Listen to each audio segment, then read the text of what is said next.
My name is Gesine Bergmann and I'm working for VDMA. I can look back on more than 20 years in the glass industry, most of the time in research and development for the container glass industry.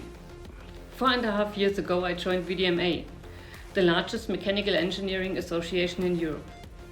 Within the glass technology forum of VDMA, my responsibility starts with membership cares, goes via the partnership with the Glass Tech and support for trade fairs abroad via the German pavilions, up to the C-level European standardization for glass machinery. Our OPC Joint Working Group was founded in 2019. Within this group, I have mainly organizational responsibilities. The members are from 6 European countries.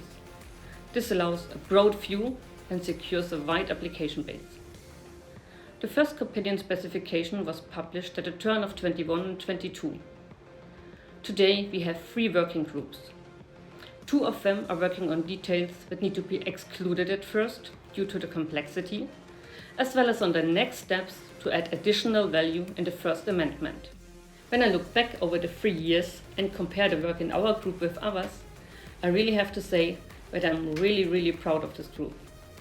Together with our partner, the FISW in Stuttgart, the group managed to implement new use cases with a high level of added value in a comparably short time. We really have overtaken some groups.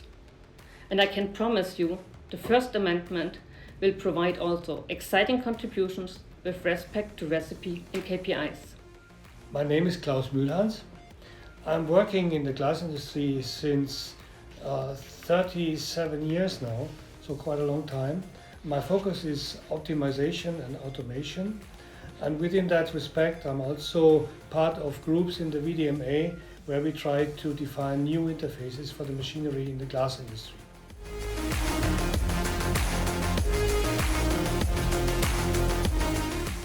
The development of interfaces is not new, but for the very first time, many manufacturers are willing to harmonize the procedures handled by interfaces.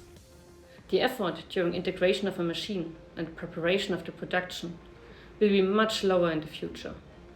This saves a lot of time that can be used for other tasks, and finally, it saves a lot of money for the customer. If you are able to use the same structure for sharing and providing data across your production line, you can overcome the diversity of the interfaces, different languages from different suppliers. This is a major step on the way to plug and produce and helps to improve efficiency and quality, and it will also reduce the maintenance effort.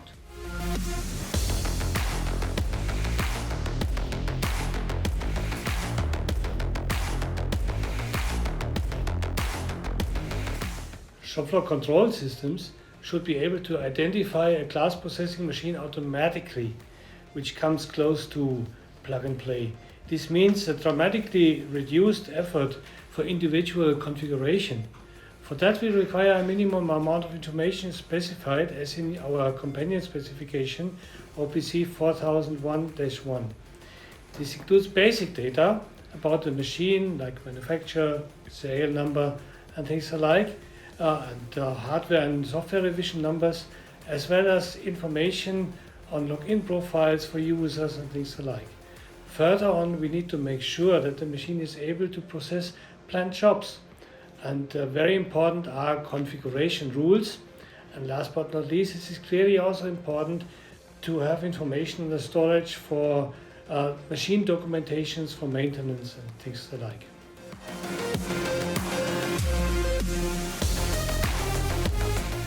The main part of today's companion specification deals with the handling of jobs. But, and this is the crucial factor, with focus on product tracing and tracking, thus allowing automated documentation of the complete processing for each product on the shop floor. Technically, we derived several use cases. First of all, we described the job management that contains the possibility to insert, modify or delete a job in a job list, allowing operator intervention based on the actual status. Example, if you want to delete a job, but the job was released and it's in process, the operator must confirm that. So, Gesine, how do we get the jobs into the list? Sending a job places it into a list. The position in the list can be changed by a method call. The job will not be processed as long as it was not released. For the job handling, 4 methods are included in the spec. For release, suspend, abort and queue. If a job is released by the control system, the job will be started by the machine itself or by the operator, depending on the current status of the machine.